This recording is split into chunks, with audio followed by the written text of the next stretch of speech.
I appreciate it. Hi, Vivek. Great to see you again. My name is Tyler Stonkran. I'm a 24-year-old from Waterloo, Michigan, and I'm running for township trustee. I had the opportunity to ask you this question once and bumped into you in a hallway, but your answer was very inspiring, and I want you to share that with any young people out here who are considering running for office. My question to you was, I'm the youngest person in my race. You were the youngest person in your race. How did you use your youthfulness to your advantage?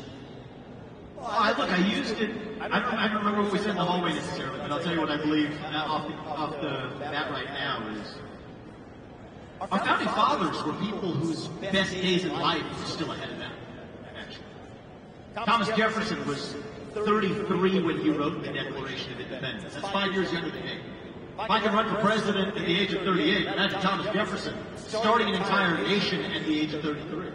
Alexander Hamilton was a decade younger even still. If you think about the last 20 years of misplaced public policy, foreign wars that didn't advance our interests, racking up $34 trillion of national debt that your generation now bears on its shoulders. You know what? You got to take it into your own hands to say, you're going to be the generation that pays the price for those mistakes. You're going to be the generation that bears the responsibility for getting us out of it. So if our founding fathers could do it in 1776, it is just as true today that it will take somebody like you, whose best days in life are still ahead of you, to see a country whose best days are still ahead of itself. And if you do, then I'm confident our best days will actually still be ahead of us, man. Good luck. I'm excited for you. Thank you. Thank you for coming. Go right here. Good afternoon, Michigan. Good afternoon, Vivek. I just want to say your media team and all the social media, TikTok, YouTube, everything you do, you've done a wonderful job getting your message out to the youth, to the younger demographics. To the broader conservative audience, broader conservative figures, what can they do to better grasp that younger demographic that we all know is so important to the future of this country? So here's what I see, actually. I've talked to a lot of good Republican politicians. I think a lot of them are actually, I don't say this derisively, I just think it's true. They're actually scared of interfacing with people from the next generation. And part of what we got to realize is both sides of that have some fear in them. I think a lot of young people in this country right now are lost, hungering for meaning and purpose at a moment when faith in God and belief in your country, belief in yourself, belief in your family have disappeared. And yet, you have people from an older generation of political leaders who look at those young people who are sometimes screaming their beliefs, not because they actually believe them, but because they're lost and hungering for actual direction. Hide. Go into their shells. Say they're not going to come to a college campus unless the questions are pre-screened. And so I think that gets us into this vicious negative cycle. So my answer to my fellow Republican leaders, I did tell the Democrats the same thing too, but this is for our own parties. Show up where you're not supposed to. Show up without fear. If you want to lead a country, lead the entire country, young and old, black and white. Not 100% of people are going to agree with you, but that's okay. And that's what I respect about what Donald Trump's doing now in this phase of the campaign. Go to the South Bronx. Look at where the People's Convention here is right now, in the middle of hard blue Detroit, in the cities of this country. If you show up for the people will show back up for you. America first includes all Americans. And if we embrace that message, I think we have a chance to win this election. Thank you, man. I appreciate the question. So as someone who has grown up in the public school system, I'm about to enter my senior year, and I'm so sick and tired of seeing the corruption in administration and their willingness to bend over backward for these leftist ideals. What can I do to help stand up when it feels like everyone in power is so against?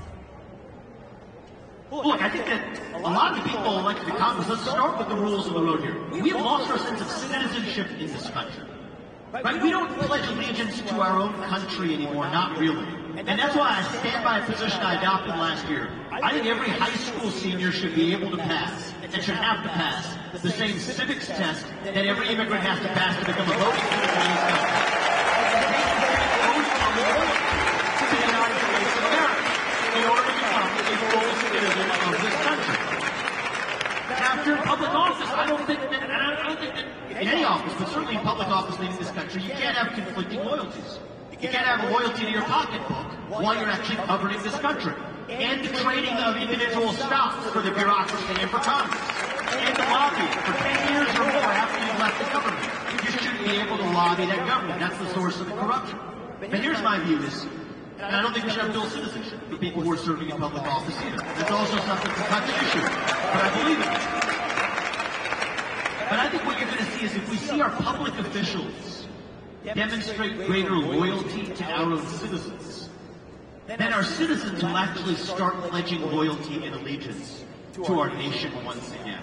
And I think those two things are going to work together. So the first part comes first. Send somebody who's a real outsider into the White House, back to the White House this time around, and to clean the house this time. But then it's going to be bottom up, your generation to step up and say, okay, you guys are doing your part. Now as a young person, I'm going to step up and do mine, and actually pledge allegiance to make the sacrifices needed to save our country. So thank you very much. I appreciate that question. Last two, and then I think we're done. The first time I saw you, you were going to East Ranch on your campaign, got me hooked into politics. Been listening to podcasts every day ever since. Where can I build experience to go into politics in the future? I would say don't worry about building your experience to go into politics. Build the muscle of figuring out how you succeed in any way, inside politics or out. This is the thing that we fall into the trap of sometimes. I've fallen into this trap. Every one of you here, 2,000 of you in the audience right now, every one of you has your own God-given gifts. They're not the same as the person sitting next to you. They're not the same as me, and they're not the same as you. Figure out what is your unique God-given gift. Look yourself in the mirror tonight when you go home and say, what gifts have I been given that nobody else has? And then figure out how you use those gifts to do what is right for this country and for yourself in the short time you're given. You do that, you know what? You can drive your change through politics. It might be through business. It might be through university education. We're going to need to fix all of them to save this country, and I'm going to count on you to get that job done. Thank you very much. Let's come right here.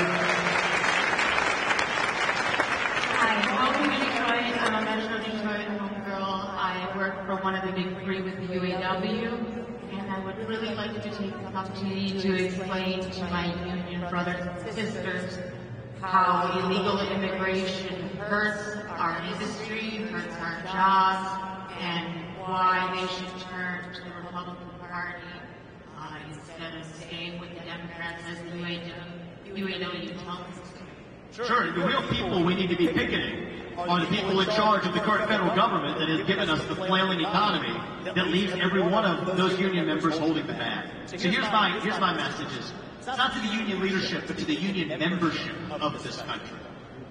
Illegal mass migration is eroding our national foundation of who we are. We've got the rule of law thrown out the window. But all of those open American jobs are now actually being taken by people who crossed this border illegally, rather than those who worked hard and got it done the right way around. So when you agree with the Republican Party on every element of its policy plank, of course not. That's fine. You don't have to agree with 100% of what Donald Trump says or what the Republican Party says to be able to still say that, you know what, that's the party that's standing for American citizens in this country. You as union members are our fellow citizens. And America First means putting the citizens of our country, including those union members, first. That's my message to your brothers and sisters. Thank you for asking that. Thank you. Thank you. Right there. We got a question right there. Yes. Hi. I'm from Hilliard, Ohio. We're next to you guys, actually. And I just want to say thank you for coming. And really appreciate everything you guys do. My question is very simply, I'm 21, and how can I help out in this election cycle? I'm volunteering for Bernie Marino's campaign for U.S. Senate, and I know it's a great time, but what else can I do to help out? Well, thank you. What's your name? My Ohio native. Evan. Thank you for coming out here, Evan, and you're 21 years old. The fact that you're asking that question is already a service to this country. I've endorsed Bernie. I'm traveling the state. I'll probably see you, campaigning right with you in our own state. Here's what I'll ask of every one of you. For those of you who have money, either you're running for office or you're going to support somebody good who actually is. Take that pocketbook out and actually support the people who can. But it's not just for money. You don't have money. You got time. Spread the message through your own effort. You don't care if you're knocking on one door, you're knocking on two, or you're making phone calls. however you're doing it, spread your own message. Just speak authentically for who you are. Don't speak on behalf of the Republican Party. Speak on behalf of them. And I think we don't do that enough in our country today, right? We're taught the scripts that were handed from on high. Just tell the people what you as a citizen of this country actually believe. Tell the person next to you, you don't have to agree with 100% of what I say, just like I'm not going to agree with 100% of what you say. Find the people who disagree with you. The thing you really want to do to help this country in the next 6 months, all of you, is don't just talk to the people in this room. Don't just talk to your friends and family members and your neighbors who agree with you. Do it just like Donald Trump is doing. Show up in the places where you're not supposed to show up. Invite that neighbor who has that Biden sign in their front yard. Invite them over to dinner. And challenge them. Have an open debate, an open discussion at the dinner table.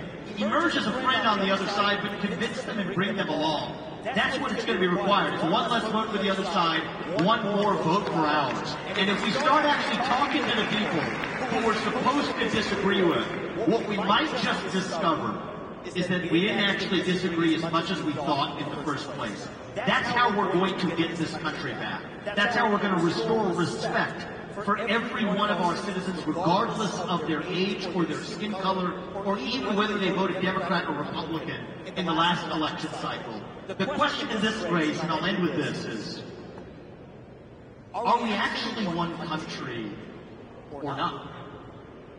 That's what's on the ballot this November. If I asked that question 10 years ago, you would have said that was a silly question. Of course we're one country. Well, today we live in a country where you got people who consume one set of news from one place, one set of news from a different place. People who buy one type of coffee, people who buy a different type of coffee.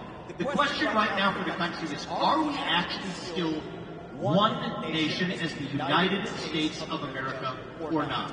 I don't think the answer is obvious. But in my heart, I believe we still are. And I think this is our last chance to prove it in this country. And if every one of you starts speaking your mind in the open again, you will realize that, you know what? That artificial division, and a lot of that is created by the media, designed to divide and conquer our people. At least 80% of us in this country are on the winning side of this war. Half the 20% are people younger than Evan and me who never learned those ideals in the first place. We're going to bring them along too, and we will still be a country whose best days are still ahead and has another 250 years and then some still left in our country's history. Thank you guys for coming out. God bless you and your families.